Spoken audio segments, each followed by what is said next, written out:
काम कर दिए हैं, यज्ञ पूर्ण कर दिए हैं, तो अब आपको वापस जाना चाहिए। एको बार नहीं कहा। क्यों नहीं कहा? क्योंकि विश्वामित्र जी का मेन कारण था अयोध्या से राघव जी को बाहर लाना। मेन कारण था अयोध्या से बाहर लाना कि कब भगवान बाहर आएंगे कि अयोध्या में आनंद करते रहेंगे। अयोध्या से बाहर लेकर के आए, और जब अयोध्या से बाहर लेकर आए, बोले महाराज आपने एक यज्ञ पूर्ण कर दिया, अभी एक यज्ञ और बकाया है मेरा। आपने यज्ञ पूर्ण किया, अभी धनुष यज्ञ पूर्ण करना है, वो भी आपके बिना आया वो यज्ञ होने वाला नहीं है। भगवान राम जी की एक बड़ी सुंदर बात है, भगवान कहीं भी जाते हैं ना तो हर्ष करके जाते हैं। हम लोगों को क्या करते हैं, हम लोग कहीं भी जाते तो पहले कहो रोके जाएं, उदास होके जाएं, लेकिन आज जब चले तो हर्ष करके। अयोध्या से भी आए थे तब भी हर्ष करके राम जी चले थे। हर्ष चले मुनि भय हरण। अब निमंत्रण आया जनकपुर से यहाँ पे इनके गुरुदेव के पास में, तो गुरुदेव जी के संग जनकपुर चल दिए। और जैसे जनकपुर को चले तो भी हर्ष करके ही चले। हर्ष चले मुनि बर के साथा। और जैसे चले तो महाराज चलते चलते उनको क्या दिखाई पड़ा, एक सुंदर सा आश्रम के जैसे। और जैसे सुंदर आश्रम के जैसे दिखाई पड़ा, राघव जी की नजर उस मूर्ति के ऊपर पड़ गई जो पत्थर की खड़ी हुई थी। आगे रास्ते में चारों तरफ मूर्ति की कोहरा ही कोहरा है।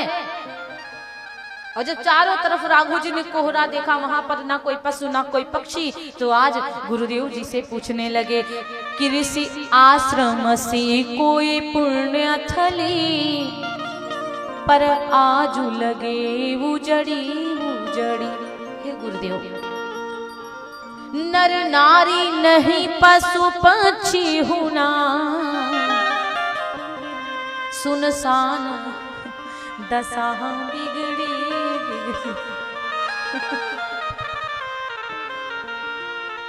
बैठेगा और बढ़िया से बैठो भैया।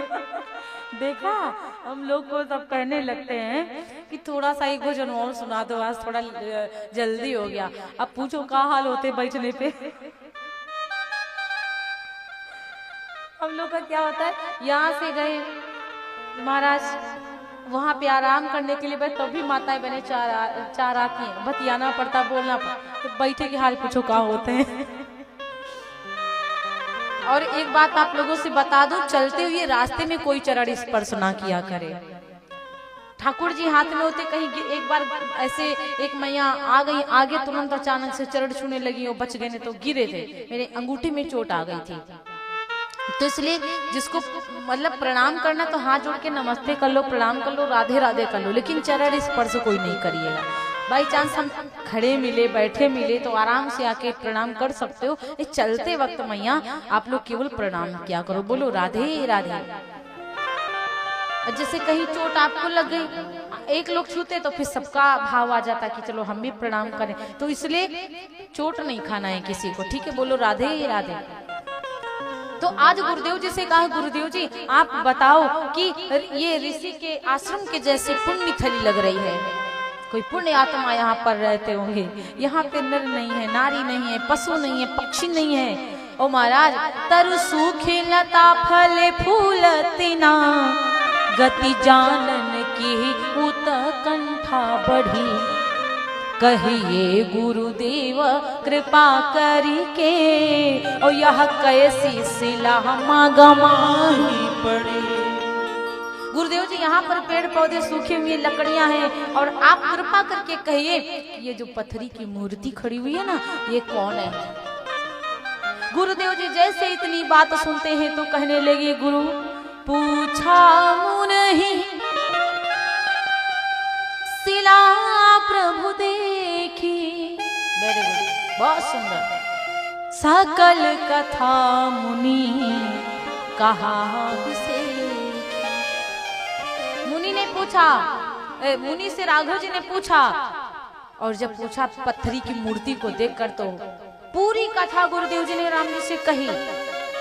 लेकिन क्या कथा कह गए पूज्यपाद गोस्वामी तुलसीदास जी ने नहीं लिखा। क्यों नहीं लिखा? क्योंकि अहिल्या एक स्त्री है और स्त्री के संग यदि कहीं गलत हो जाए, उसका अपमान हो जाए, तो बार बार उसकी गलतियों को, उसके अपमान को दोहराना नहीं चाहिए।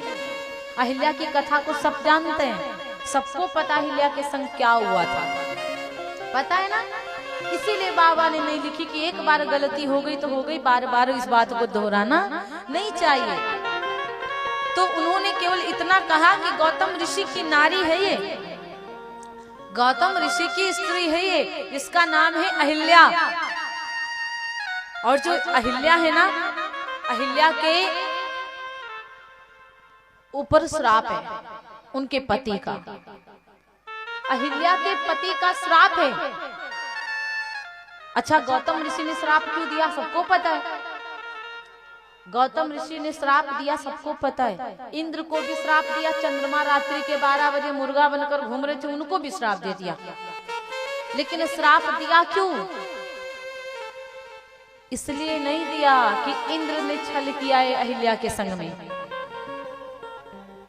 एक तो ये बहाना था कि इंद्र ने छल किया और अहिल्या जवाब नहीं दी, ना हिली, ना बोली, ना डुली, इसलिए कह दिया जाओ तुम पत्थर हो जाओ। अहिल्या की अल्प थी, अहिल्या की आधी उम्र थी, अल्पायु थी अहिल्या की, मृत्यु हो जाती, उम्र पूरी नहीं होती। तो गौतम ऋषि जी संत हैं और संत कभी गलती नहीं कर सकते, और उनको पता था कि मेरी पत्नी की अल्पायु है, अगर अपनी पत्नी को पत्थर होने का श्राप दे दूंगा तो ये मरेगी ही नहीं, वो अल्पायु कट जाएगी और ये मरेगी नहीं, फिर प्रभु की कृपा होगी। और जब भगवान की कृपा हो जाएगी तो उम्र तुरंत थोड़ी ना घट जाती है। इसीलिए अहिल्या को श्राप भी दे दिया कि जाओ तुम पत्थर हो जाओ। तब अहिल्या रोना प्रारंभ करती, प्रभु क्षमा करो, मैं कुछ बोली नहीं। तब अहिल्या से पति ने कहा, गौतम ऋषि ने कहा, जाओ साक्षात नारायण जी आएंगे आपके पास, अपने चरणों की धूल लगाकर तुम्हें तार देंगे, तब अपने मन का वरदान मांग लेना, तब मेरे पास आ जाना। तो ये कारण था अहिल्या को पत्थर बनाने का। अब देखिए, अहिल्या जब पत्थर बन गई तो खड़ी हुई है, वहां पे पेड़ पौधे सूख गए, आश्रम उजड़ गया, भगवान संत भगवान चले गए, अहिल्या का विवाह हो गया। अहिल्या को भी श्राप दे दिया था कि कुंवारेपन में बेटा होगा। तो अहिल्या को हनुमान जी का जन्म हुआ। तो अहिल्या माता को कुंवारेपन में श्राप होने का मतलब जानते हो कैसे मिला? ये इसमें भी कारण था। एक बार भगवान भोलेनाथ भस्मासुर के पास पहुंचे, वो तपस्या कर रहा था। जब भस्मासुर के पास पहुंचे तो भस्मासुर से बोले, मुझसे वरदान मांग लो। भस्मासुर ने कहा, प्रभु वरदान मुझे ऐसा दो कि जिसके सर पर हाथ रख दूं वो भस्म हो जाए। भोलेनाथ बड़े भोले हैं ना, भोले बड़े भोले। तो भोले ने तथास्तु कह दिया। अब भस्मासुर बोला कि प्रभु आपने मुझे जब ऐसा वरदान दे ही दिया है कि जिसके सर पर हाथ रखूंगा वो भस्म हो जाएगा, तो लाओ आप ही के सर पे पहले चेक कर लें। आजकल होता नहीं, इंसान को बैठने की जगह दे दे तो खोपड़िए पे लेटने लगता है। बोले व्यास भगवान की। तो क्या हुआ महाराज, अब तो भस्मासुर बोला भगवान आप ही के ऊपर पहले हम जांच परख ले। तो भगवान बोले भगे, भागते भागते भागते भागते भागते भागते भागते भागते बड़ी दूर तक के चला गया, चले गए बोले, और ये भी पीछे पीछे चला गया भस्मासुर। भगवान विष्णु जी देख रहे थे भोलेनाथ अक्कल लगा रहे हैं। भगवान विष्णु जी ने सोचा कि अब तो हमें मतलब कुछ करना चाहिए। भगवान विष्णु ने सुंदर सी विश्व मोहिनी का स्वरूप रखा। मोहिनी बनकर भगवान विष्णु आए और उसके आगे आए और कहने लगे, अरे भस्मासुर तुम भोलेनाथ के पीछे इसलिए भाग रही हो ना कि भोलेनाथ को भस्म कर दोगे तो पार्वती के संग विवाह कर लोगे। क्या मैं सुंदर नहीं हूँ? आओ मेरे संग विवाह कर लो। तो भस्मासुर तुरंत भोलेनाथ को भूल गया। पर नारी के चक्कर में पड़ोगे तो होगा क्या? माता के चक्कर में पड़ा और जैसे आया मैया ने कहा ऐसे नहीं करूंगी विवाह, मेरी शर्त एक है, मेरे भोले नृत्य बहुत बढ़िया करते हैं, उनका नृत्य मुझे बहुत अच्छा लगता है, इसलिए आपको नृत्य करना पड़ेगा। भस्मासुर नृत्य करना चालू किया। तो मैया ने कहा समझ नहीं आ रहा है तुम्हारा नृत्य मुझे। ऐसे नहीं करते, हम जैसे बताएंगे ना वैसे करते, वैसे करो, वैसे करके दिखा दोगे तो विवाह पक्का कर लेंगे। नृत्य करते करते करते करते करते करते वो इतना मगन हो गया, इतना मगन हो गया कि कब अपने हाथ अपना यूसर माल ऐसे रख लिया, मैं ठुमका लगा दिया, और जैसे ऐसे रखा तुरंत भस्म हो गया भस्मासुर। और जैसे भस्मासुर भस्म हुआ, भोलेनाथ भागे भागे जा रहे, भगवान विष्णु जी आगे मिले, बोले बाबा रुक जाओ, भस्मासुर भस्म हो ही गए, चले गई ऊपर। भोलेनाथ जी ने कहा अच्छा उसको आपने भस्म कैसे किया, आपके सर पर हाथ रखने तो नहीं दौड़ा था? भगवान ने कहा हम जब विष्णु बनकर गए होते तब न दौड़ता, हम मोहिनी बनकर गए थे, हमको देखकर बेचारा खुद नाच गया। तो बोले वो कैसे?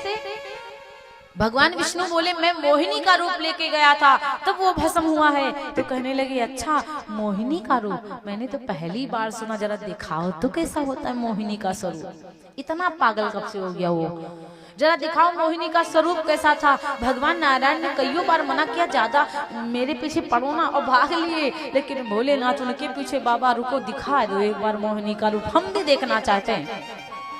जब मोहिनी का रूप देखे भोलेनाथ और भगवान विष्णु मोहिनी का स्वरूप बनाए तो भोलेनाथ मन मुग्ध हो गए। और जब मन मुग्ध हो गए तो भोलेनाथ का जो अंश था तो विचार करने लगे नारायण भगवान की बाबा का अंश है, बाबा का अंश खराब नहीं होना चाहिए, इसलिए वो अहिल्या के पास पहुंचे। और अहिल्या माता को श्राप था कुंवारेपन में पुत्र होगा, तो अहिल्या माँ ने कसम खा लिया कि पुरुष को जब देखूंगी नहीं तब देखूंगी ही नहीं मैं, तब तक कुछ नहीं होगा। लेकिन संत का वचन कट नहीं सकता, देवता वचन भले पड़े फीका, संत वचन पत्थर कीलेगा।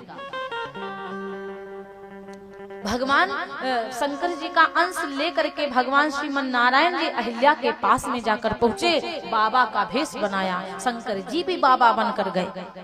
अहिल्या से बोले, अंदर से अहिल्या बोली, बाहर से बाबा बोले कि अहिल्या मुझे पानी बहुत जोर से प्यास लगी है, मुझे पानी पिला दो।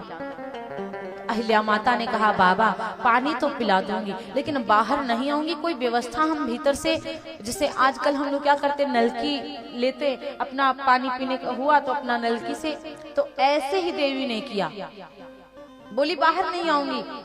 तो अब जब बाहर ना आने को मना कर दिया तो नारायण जी ने विचार किया जब बाहर नहीं आएगी तो फिर कैसे अंश प्रवेश करवाऊंगा।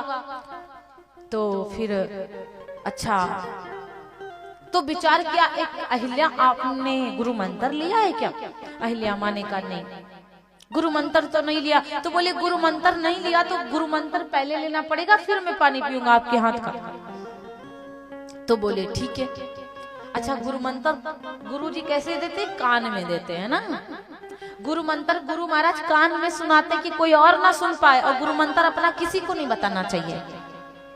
तो ये बोले कान बाहर करो, और जब कान अहिल्या ने लगाया उस कुटिया में बाहर, तो बाहर से जो अंश था तो पवन देव को बुलाया गया कि वो अंश ऐसे तो जा नहीं सकता। पवन देव आए, हवा के द्वारा वो अंश उसके कान में गया तो माता हो गई गर्भवती। अंश किसका था? भगवान भोलेनाथ का। और सहायता किसकी लगी? पवन देव की। और जब वो गर्भवती हुई तो केसरी नंदन उनको मिले, तो केसरी नंदन ने उनसे विवाह किया, तब हनुमान जी का जन्म होता है। इसीलिए कहा जाता शंकर सुवन केसरी नंदन। तीन पिता हनुमान जी के, कौन कौन? एक तो शंकर जी के अंश है, 11वें रुद्र है भोलेनाथ, फिर पवन देवता के द्वारा वो अंश कान में गया और केसरी नंदन के संग विवाह किया तो वो पति हो गए, तो वो पिता हो गए पवन देव की। इसलिए तीन पिता भोलेनाथ जी के, सॉरी हनुमान जी के। बोले व्यास भगवान की जय। अब इस प्रकार से कहा जाता है कि